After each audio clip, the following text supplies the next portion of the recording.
आज के इस सेशन में आपका हार्दिक स्वागत अभिनंदन वंदन है। आज हम लोग मुख्य शैक्षिक जगत की सूचनाओं पे परिचर्चा करेंगे। मित्रों, 28 तक करें यूजीसी नेट को आवेदन, परीक्षा दिसंबर में। विश्वविद्यालय अनुदान आयोग, जैसा कि आपको पता होगा, नेट अब जो अंतिम तिथि है उसकी 28 अक्टूबर तक आप लोग आवेदन कर सकते हैं। मैं चाहा कि आपको इस बात की रिमाइंडर करा दें, याद दिला दें आपको कि ताकि आपको कोई दिक्कत ना हो। बाद में सर्वर तो लास्ट बिंदु चल ही रहा है, कल लास्ट डेट है इसकी। तो आप लोग अभी तक यदि आपने आवेदन नहीं किया है तो 28 तक आप लोग आवेदन कर दें। जैसा कि बताया गया है कि विश्वविद्यालय अनुदान आयोग यूजीसी की नेट और जेआरएफ परीक्षा के लिए आवेदन प्रक्रिया चल रही है। नेशनल टेस्टिंग एजेंसी एनटीए की ओर से कराई जाने वाली यूजीसी नेट जेआरएफ के लिए आवेदन 28 अक्टूबर तक किए जा सकते हैं। बता दें कि जूनियर रिसर्च फेलोशिप और उच्च शिक्षण संस्थानों में असिस्टेंट प्रोफेसर की शैक्षणिक योग्यता के लिए दिसंबर सत्र के लिए परीक्षा कराई जाएगी। एनटीए की ओर से परीक्षा 6 से 22 दिसंबर के बीच होगी। ध्यान दीजिएगा, इसकी परीक्षा 6 से 22 दिसंबर के बीच होगी। यूजीसी नेट जेआरएफ की परीक्षा कंप्यूटर बेस्ड होती है और 83 विषयों में ली जाएगी। यूजीसी नेट के लिए आवेदन 28 अक्टूबर तक लिए जा सकते हैं। फीस जमा करने की अगर बात करें तो 29 अक्टूबर तक मौका रहेगा और आवेदन में जो सुधार होगा वो 30 और 31 अक्टूबर तक होगा। तो मित्रों, ये अभी तक जो भी इस चैनल से जुड़े हुए हैं वो लोग अगर आवेदन नहीं किए हैं, उसके योग्य हैं और आवेदन नहीं किए हैं तो वो जरूर कर दें। मैं आपको बताता चलूँ, यूजीसी नेट के आवेदन की जो आवेदन करने की मिनिमम योग्यता होती है वो अपेयरिंग वाले स्टूडेंट भी भर सकते हैं। वो चाहे पीजी के अपेयरिंग, चाहे पीजी में एमए हो, एमएससी हो, ध्यान दीजिएगा, एमए हो, एमकॉम हो, एमए हो या एमकॉम हो, वो लोग भर सकते हैं। एमएससी वाले हालांकि वो लोग सीएसआईआर नेट का एग्जाम देते हैं, ये यूजीसी नेट का है। तो यूजीसी नेट के लिए जो अभ्यर्थी स्नातक में अपने मूलभूत विषयों में पीजी कर रहे हो या कर चुके हो, जिसने भी चाहे फर्स्ट ईयर में चाहे फर्स्ट सेमेस्टर में केवल नामांकन हो गया हो उनका, तो वो लोग अपेयरिंग वाले स्टूडेंट भी, कहने का मतलब है अपेयरिंग स्टूडेंट भी, पीजी अपेयरिंग स्टूडेंट भी आवेदन 28 तक यूजीसी नेट के लिए कर सकते हैं। मित्रों, अगली खबर है, दिल्ली पुलिस में 13,000 पदों पर होगी भर्ती। ध्यान दीजिएगा मित्रों, दिल्ली पुलिस में जूनियर रैंक पर भर्ती प्रक्रिया तेजी से की जाएगी और इसमें लगभग 3,500 से ज़्यादा पद दिसंबर तक भरे जाएंगे। 276 पदों पर महिला उम्मीदवारों की तैनाती होगी। तो ये होगी भर्ती प्रक्रिया। खाली पदों पर भर्ती के लिए उम्मीदवार को लिखित परीक्षा, पीई और एमटी टाइपिंग परीक्षण देने होंगे। सभी पदों पर भर्ती इस साल दिसंबर से जुलाई 2024 तक भरे जाएंगे। इसमें दिसंबर तक करीब 3,521 पदों पर भर्ती होगी। बचे पदों पर क्रमशः जैसे जैसे भर्ती होनी है उसका शेड्यूल जारी हो जाएगा। तो मित्रों, जो लोग भी इसके लिए वैलिड है, दिसंबर महीने तक भर्ती प्रक्रिया पूरी कर ली जाएगी 3,521 पदों पर, तो वे लोग आवेदन कर दें। जबकि 13,013 पदों पर अगले साल जुलाई माह तक भर्ती प्रक्रिया पूरी कर ली जाएगी। तो ये लोग इसके लिए भी तैयार रहें। दिसंबर, भारतवासी मानक से दोगुना नमक खा रहे हैं। 3 वजह है इसकी जो ज्यादा सेवन करने की। एक अध्ययन में पता चला है मित्रों कि 3 अलग अलग स्रोतों से भारतीयों में नमक का सेवन अधिक हो रहा है। एक घर में बने भोजन में, दूसरे घर के बाहर उपलब्ध होने वाले भोजन जैसे hotel, restaurant, mid day meal, समारोह आदि।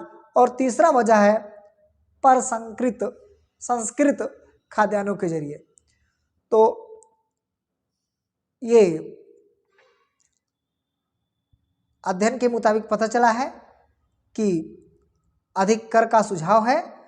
अध्ययन में सुझाव दिया गया है कि यदि 2025 तक नमक सेवन हतोत्साहित करना है तो प्रसंस्कृत खाद्य पदार्थों पर नमक की मात्रा और खतरों को लेकर चेतावनी अनिवार्य की जाए। दूसरे, ज़्यादा नमक वाले उत्पादों पर अधिक कर लगाया जाए, जिससे कमी हो सकती है। 3 वजह मैंने आपको बताया ही कि अध्ययन में पता चला है कि एक, मैं आपको इंडिकेट करते रहूं, एक तो जो पता चला है एक घर में बने भोजन में, दूसरा hotel, restaurant, mid day meal, समारोह, और तीसरा प्रसंस्कृत खाद्यान्नों के जरिए। तो ये 3 वजह थी। और अगर इसमें कर लगा दिया जाए 2025 तक, इसको कम किया जाए अगर, तो इस पे कर ज़्यादा लगा देंगे इससे जुड़ी हुई चीज़ों पे, तो इससे भारतवासी जो मानक है 2 गुना नमक खाने का, वो कम हो सकता है। बच्चों की मोबाइल की लत जवानी में दिल कमजोर होने का कारण। एक अध्ययन में ये पता चला है कि ऐसे युवाओं में हृदयघात और स्ट्रोक की भी संभावना अधिक बढ़ जाती है।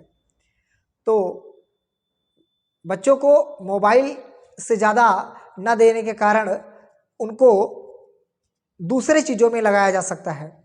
कोई खेल कूद से संबंधित उनको जोड़ा जाए, किसी कौशल से उनको जोड़ा जाए, जैसे आज वाद्य यंत्रों को उनसे दूरी रखा जाता है, उनसे कोई कौशल प्रक्रिया, डांस प्रक्रिया सिखाई जाए, गीत संगीत से उनको जोड़ा जाए, या इससे अतिरिक्त बच्चों को घूमने फिरने के लिए प्रोत्साहित किया जाए। अगर शोधकर्ता कहते हैं कि माता पिता बच्चों और किशोरों को अधिक घूमने फिरने के लिए प्रोत्साहित करें और उनके टेलीविज़न देखने, सोशल मीडिया और वीडियो गेम का उपयोग करने के समय को कम करें, तो जिससे उनके हृदयघात जैसे बीमारियों से छुटकारा मिल सकता है। सीबीएसई स्कूलों में 1 जनवरी से होगी प्रायोगिक परीक्षाएं। मित्रों, सीबीएसई बोर्ड वाले बच्चे ध्यान दें कि उनकी परीक्षाएं 1 जनवरी से शुरू हो जाएंगी। वो परीक्षाएं जो प्रायोगिक परीक्षाएं होती हैं, सीबीएसई की ओर से देश और विदेश के स्कूलों में 10वीं और 12वीं के प्रायोगिक और आंतरिक मूल्यांकन परीक्षाएं 1 जनवरी 2024 से शुरू होंगी। लेकिन सीबीएसई के कुछ स्कूल अत्यधिक ठंड पड़ने के कारण इस दौरान बंद रहते हैं। ऐसे स्कूलों में प्रायोगिक परीक्षाएं नहीं आयोजित हो पाएंगी। सीबीएसई के परीक्षा नियंत्रक संयम भारद्वाज ने स्पष्ट किया है कि सीबीएसई से संबंधित कुछ स्कूल ऐसे क्षेत्रों में हैं जहां सर्दी के मौसम में बहुत बर्फबारी होती है, इसके चलते ये स्कूल बंद रहते हैं। तो इन स्कूलों में प्रायोगिक परीक्षाएं 14 नवंबर से शुरू होकर के 14 दिसंबर तक चलेंगी।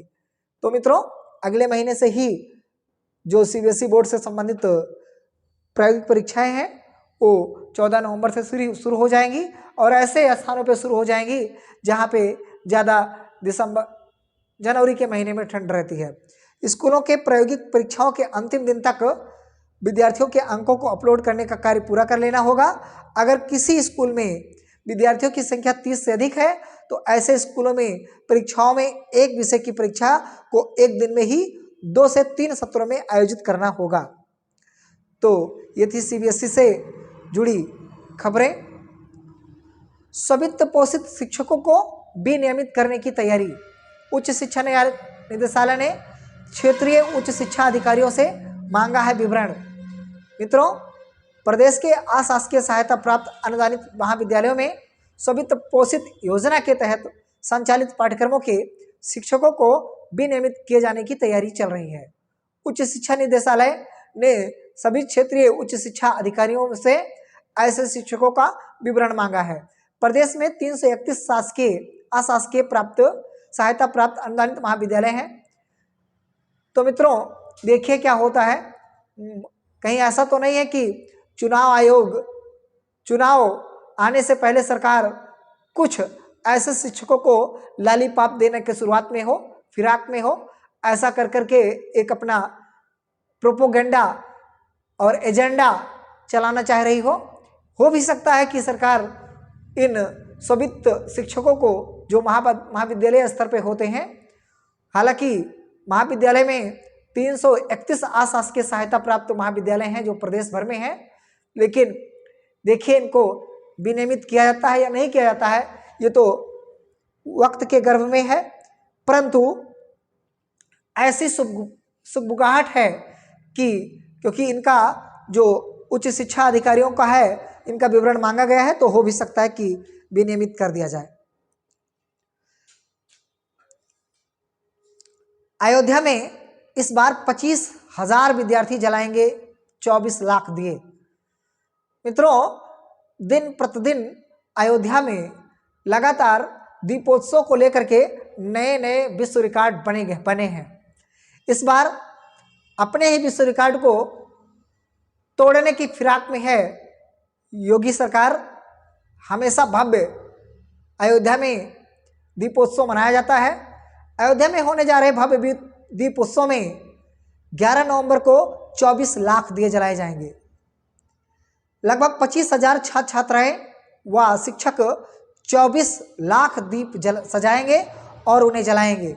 इसमें डॉक्टर राम मनोहर लोहिया अवध विश्वविद्यालय और उससे संबद्ध महाविद्यालयों और इंटर कॉलेजों के छात्र छात्राएं, शिक्षक व स्वयंसेवी संगठनों के सदस्य शामिल होंगे। इस बार पहली बार इंटर कॉलेजों के विद्यार्थी भी कार्यक्रम में शामिल होंगे। पर्यटन व संस्कृति मंत्री जयवीर सिंह ने सोमवार को बताया है कि दीप सजाने व जलाने की जिम्मेदारी डॉक्टर राम मनोहर लोहिया अवध विश्वविद्यालय अयोध्या की है। विश्वविद्यालय और संबद्ध महाविद्यालयों के हजारों छात्र इसमें शामिल होते रहे हैं। पिछले वर्ष 21,000 से ज़्यादा छात्र व शिक्षक इसमें शामिल हुए थे। ध्यान दीजिएगा मित्रों, पिछली बार 21,000 तो इस बार 25,000। ये संख्या इस बार 25,000 होगी। इस वर्ष इंटर कॉलेजों के 4,000 छात्र छात्राएं भी इसमें जुड़ेंगे। इन सेवकों को आई कार्ड जारी किया जाएगा। इसमें QR कोड लगा रहेगा। बताया जाता है कि दीपोत्सव में 21 लाख दिए जलाने का लक्ष्य रखा गया है। इसके लिए 24 लाख दिए सजाए जाएंगे। तो दिन प्रतिदिन अयोध्या नए कीर्तिमान के लिए गढ़ी जा रही है। रिक्त पदों की संख्या तो बढ़ गई, पर हजारों भर्तियां जहां की तहां अटकी फंसी हैं। हम बात कर रहे हैं मित्रों माध्यमिक विद्यालयों से लेकर के महाविद्यालयों तक पुरानी भर्तियां फंसी हैं। प्रदेश के अशासकीय सहायता प्राप्त माध्यमिक विद्यालयों और महाविद्यालयों के शिक्षकों के सेवानिवृत्ति से होने से रिक्त पदों की संख्या लगातार तो बढ़ रही है, वहीं दूसरी ओर पुरानी भर्तियां जहां की तहां अटकी हुई हैं। शिक्षकों की संख्या कम होने से आने वाले सत्र शिक्षण संस्थानों में पठन पाठन प्रभावित होने की आशंका है।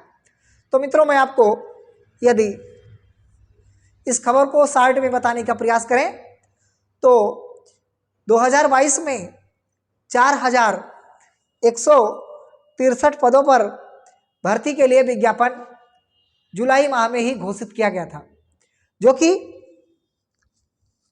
अगस्त तक भरा गया था। और वहीं पे अगर बात करें यानी TGT PGT की बात हो रही है, TGT PGT के 4,163 पदों पर विज्ञापन जारी किया गया था, आवेदन भी हो चुके हैं। और यदि हम महाविद्यालय लेवल की बात करें तो महाविद्यालय में जो कि एडेड महाविद्यालयों में 1,017 पदों पर भर्ती पिछले माह अगस्त में भरा गया था, जो कि अभी तक इन पदों की भर्ती पर अभी परीक्षा तक नहीं हुई है। तो मित्रों अगर परीक्षा नहीं हुई है तो इस पे विद्यालय में कहाँ शिक्षक पहुँच पाएंगे। तो रिक्त पदों की संख्या तो बढ़ गई, लेकिन भर्तियों की जहाँ तहाँ अटकी रही है। और इसका एक ही रीजन है योगी सरकार का नया शिक्षा सेवा चयन आयोग बनाने। नया शिक्षा सेवा चयन आयोग न तो बना है और ना तो इस साल लगता है कि पूर्णतया बन करके तैयार होगा। अब यदि हम कटु सत्य कहें तो ये भर्ती परीक्षाएं ऐसा प्रतीत होता है कि अब चुनाव के बाद ही होंगी। मेरी बातें प्रतियोगी परीक्षाओं को लेकर के जो तैयारी कर रहे हैं उनको ये बात कटु सत्य लग सकती है, लेकिन यही अटल सत्य है। आप मेरे चैनल पे यदि जितनी भी मैं प्रेडिक्शन दिया हूँ, चाहे पेट परीक्षा को लेकर के हो या यूजीसी नेट की परीक्षा को लेकर के हो या किसी अन्य परीक्षाओं को लेकर के हो, तो आप मेरे वीडियो को, पिछले वीडियो को देख सकते हैं। जो मैंने प्रेडिक्शन दिया है वही प्रेडिक्शन साबित हुआ है। और मित्रों, यदि आप मेरे ऊपर बिलीव करते हैं तो देख लीजिएगा, ये परीक्षाएं अब ऐसा मुझे प्रतीत होता है कि ये परीक्षाएं अब चुनाव बाद ही होंगी।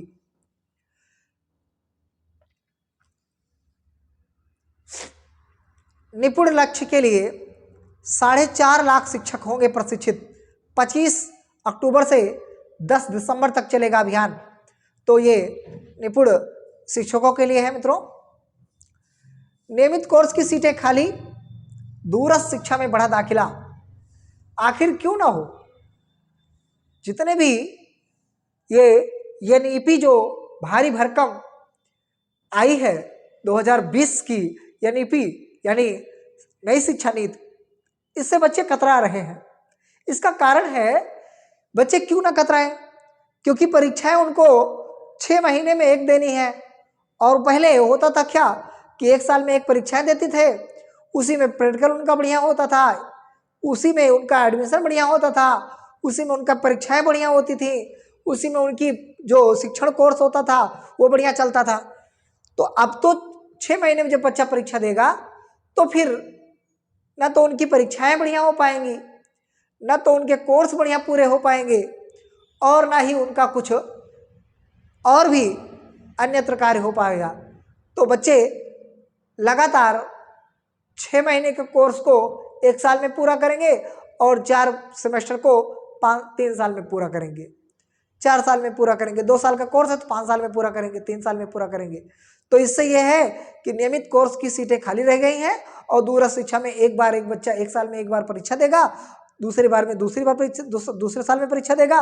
इससे बचने के लिए वो अपने आप को बचा भी लेते हैं, समय भी उनका कम लगता है, पैसा भी कम लगता है। इस वजह से वे लोग जो निजी कॉलेज हैं, नियमित कोर्स हैं, उससे दूर हट करके डिस्टेंट मोड में परीक्षा करवाते हैं, परीक्षा में दाखिला ले रहे हैं। मैंने इस खबर को आपके सामने प्रेषित कर चुका हूं कि सभी शिक्षकों की शासन से मांगी गई रिपोर्ट। प्रदेश भर में 331 एडेड महाविद्यालय संचालित है। इनमें तो कई स्व-वित्तपोष कोर्स का होता है संचालन।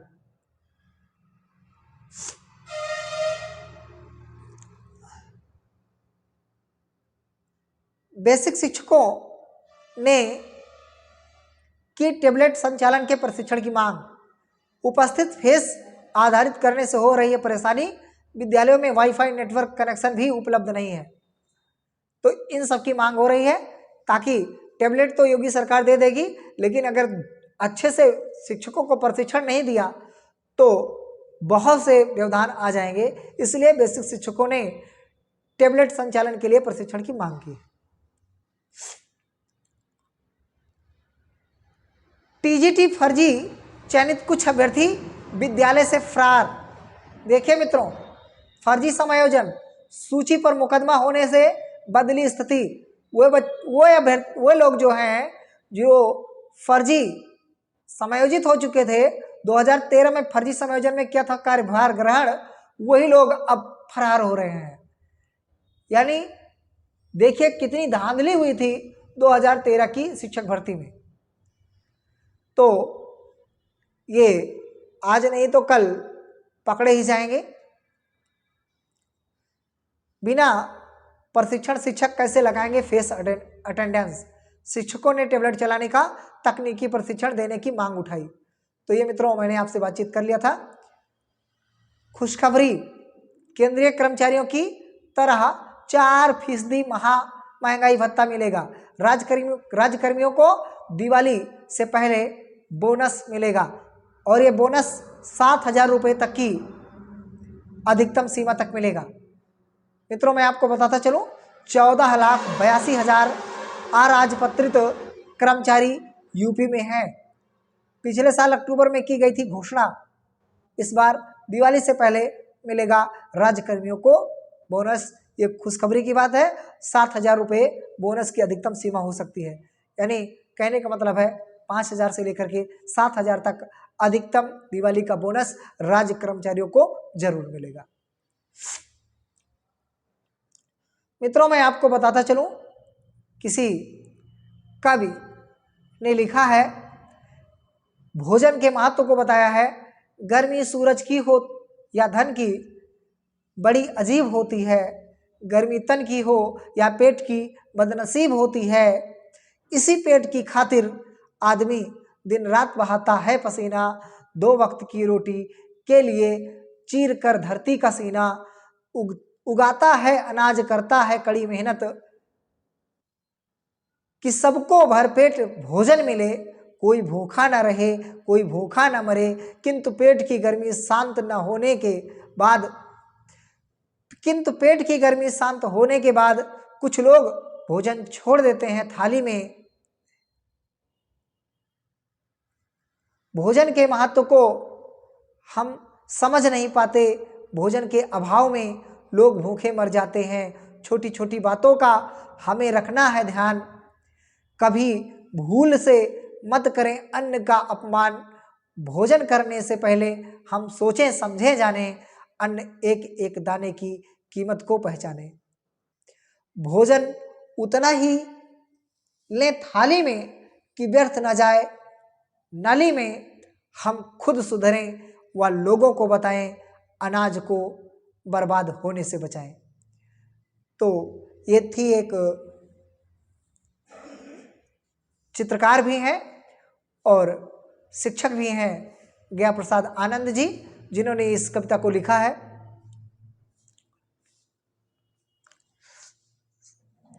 मित्रों लुभावने ऑफर खाली कर सकते हैं आपका खाता। आपके सामने फोन आते हैं, तमाम तरीके के फोन आते हैं और तमाम तरीके के हथकंडे आते हैं, उनसे सावधान रहें। इन 5 तरीकों से अपने जाल में फंसा रहे हैं। वो कौन कौन से तरीका हो सकता है उनको आपको बता रहा हूं ताकि आप उससे सावधान रहें। पहला, कई नामी ई-कॉमर्स साइट से मिलती जुलती वेबसाइट बना लुभावने ऑफर के जरिए लोगों को फंसाते हैं, तो इधर उधर की वेबसाइट से भी बचे रहें, लुभावने ऑफर उस पर न जाएं। सेल रीसेल ऐप यूजर्स पर ठग 2 सेकंड में ही सामान बेहद कम कीमत पर बेचने की जानकारी ऑनलाइन शॉपिंग पर साइट पर उपलब्ध करा करके ठगी करते हैं। तीसरी अगर हम बात करें तो त्योहारी के सीजन में फर्जी कॉल और एसएमएस के जरिए आपको झांसे में लेने का प्रयास करते हैं, तो इससे भी ना आए झांसे में। चौथा तरीका उनका हथकंडा जो अपनाते हैं, वो फर्जी लिंक भेजकर आपकी डिवाइस को हैक करके चूना लगा रहे हैं। 5वीं बात है, इन्वेस्टमेंट स्कीम के नाम पर फर्जी कंपनी और फर्जी अकाउंट में रकम जमा करा रहे हैं। आपको कहेंगे कि 10,000 जमा करिए, आपका खाते में 3 लाख रुपए ऑफर है आपके लिए, और जमा कर देते हैं आप 10,000 के 3 लाख के चक्कर में। तो इन 5 धोखाधड़ियों के तरीके से बचें। आप हमारे व्यूवर हैं, मेरे प्रिय हैं, इसलिए मैं आपको बता रहा हूं कि आप सावधान रहें। महत्वपूर्ण खबरें, राजकीय विद्यालयों में 10,000 शिक्षकों की भर्ती फंसी। मित्रों मैं आपको बताता चलूं, एलटी ग्रेड में मैं ये सूचना दे रहा हूं शॉर्ट में कि शिक्षकों के जो रिक्त पद हैं वो प्रवक्ता के देखिए, यानी एलटी जीआईसी के जीआईसी में लेक्चरर के जो पद हैं वो स्वीकृत तो 9,463 हैं, लेकिन इस समय रिक्त जो है जीआईसी में वो 3,957 पद रिक्त हैं। अगर हम एलटी की बात करें जीआईसी में तो 19,300 स्वीकृत पद हैं, लेकिन जो खाली हैं वो रिक्त पदों की संख्या 6,300 65 पद हैं, यानी टोटल जो पदों की संख्या है वो 10,322 पद है। तो 10,322 पदों पर ये जो LT ग्रेड की वैकेंसी है वो मेरा मानना है कि ये कभी भी आ सकती है, नवंबर में भी आ सकती है, दिसंबर में भी आ सकती है, लेकिन ये भर्ती जरूर आएगी। और मैं आपको ये भी बताता चलूं, जो लोग सोच रहे होंगे कि लोकसभा चुनाव आएगा और लोकसभा चुनाव से पहले ये भर्ती फंस जाएगी, तो मित्रों मैं आपको याद दिलाता चलूं, लोक सेवा आयोग की जो भी भर्तियां होंगी वो उस पर चुनाव आयोग का कोई यानी आचार संहिता का कोई प्रभाव नहीं पड़ेगा, वो भर्तियां लगातार होती रहेंगी। स्टाफ नर्स के एक पद पर 40 दावेदार। चिकित्सा शिक्षा एवं प्रशिक्षण विभाग के तहत नर्स पुरुष के 171 पदों और स्टाफ नर्स महिला के 2069 कुल 2440 पदों पर भर्ती के लिए तकरीबन 90,000 अभ्यर्थियों ने आवेदन किया है। इस प्रकार प्रत्येक पद पर अगर हम बात करें तो औसतन 40 अभ्यर्थी मैदान में हैं। 21 अगस्त को विज्ञापन आया था मित्रों, प्रारंभिक परीक्षा में रिक्त पदों के 15 गुना अभ्यर्थी मुख्य परीक्षा में शामिल होंगे। 85 अंकों की प्रारंभिक परीक्षा में वस्तुनिष्ठ प्रकार के 170 प्रश्न होंगे। ध्यान दीजिएगा मित्रों। 2 घंटों की प्रारंभिक परीक्षा में सामान्य ज्ञान के 30, सामान्य हिंदी के 20 और मुख्य विषय नर्सिंग के 120 प्रश्न होंगे।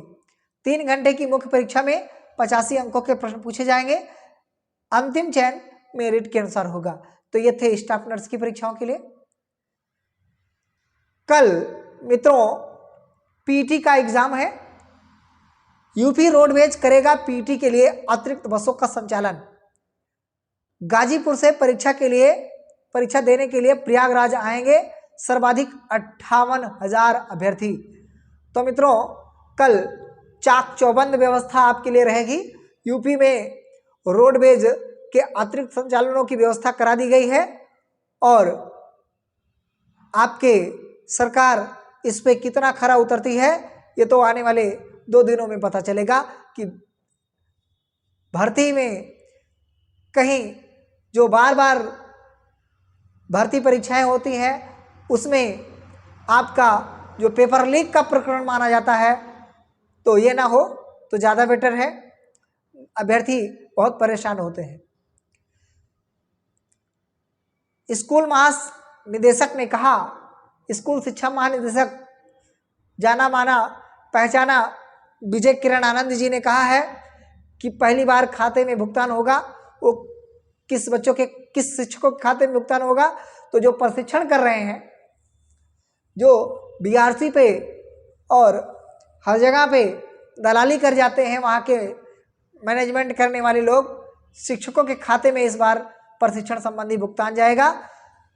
वहाँ पे कई तरीके के मेनू बनवा देते हैं इस तरह कि खाने के लिए हंसी आती है मित्रों इस बात के लिए, इस खबर को सुन करके देख करके। हालांकि सब खबरों से आप लोग परिचित होंगे। सिटी नर्सरी डीपीएससी या टीटी डीपीएड प्रशिक्षण 2023 के लिए ऑनलाइन आवेदन शुरू हो चुका है, जो कि फॉर्म भरे जा रहे हैं। और इसकी अगर हम अंतिम तिथि की बात करें मित्रों तो इसके ऑनलाइन पंजीकरण की अंतिम तिथि 24 नवंबर है। तो जो भी अभ्यर्थी इसके लिए इच्छुक हैं वो लोग आवेदन कर सकते हैं। बेटी को प्रेरित करने के लिए न्यूरोसर्जन पिता ने साथ में दिया नीट, दोनों हुए पास। डॉक्टर के 89 तो बेटी को मिले 90% अंक। ये प्रकाश खेतान जी हैं जो कि जाने माने न्यूरोसर्जन है। ये एमबीबीएस परीक्षा को पास उस जमाने में भी किए थे और अपनी बेटी मिताली को प्रेरित करने के लिए भी इस जमाने में भी नीट की परीक्षा पास की है। तो ऐसे पिता और डॉक्टर को बारंबार प्रणाम। तो मित्रों खबर बहुत बड़ी ना हो जाए, इस वजह से अब हम एक अंतिम खबर आपको दे रहा हूं। छात्रवृत्ति में फर्जीवाड़ा रोकने के लिए शिक्षण संस्थानों को कोड दिए जाएंगे। तो मित्रों, जो भी अभ्यर्थी हैं, इस बार जो अभ्यर्थी फॉर्म भरेगा छात्रवृत्ति का, यदि सही रहा तो उनका डाटा सही रहा तो सबके खाते में जरूर पहुंच जाएगी इस बार छात्रवृत्ति। इसका कारण आप लोग जान सकते हैं आने वाले दिनों में चुनाव। तो आपको मेरा वीडियो कैसा लगा आप मुझे कमेंट करें, मित्रों के साथ शेयर करें, और यदि अभी तक आपने चैनल को सब्सक्राइब नहीं किया है तो मित्रों सब्सक्राइब कर लीजिए, ताकि बेल आइकन भी दबा लीजिएगा, ताकि जब भी मैं आपको शिक्षा जगत की सूचनाएं दूं तब आपके नोटिफिकेशन जल्द से जल्द पहुंचे आपकी मोबाइल पे। बहुत बहुत धन्यवाद, आभार वीडियो को अंत तक देखने के लिए।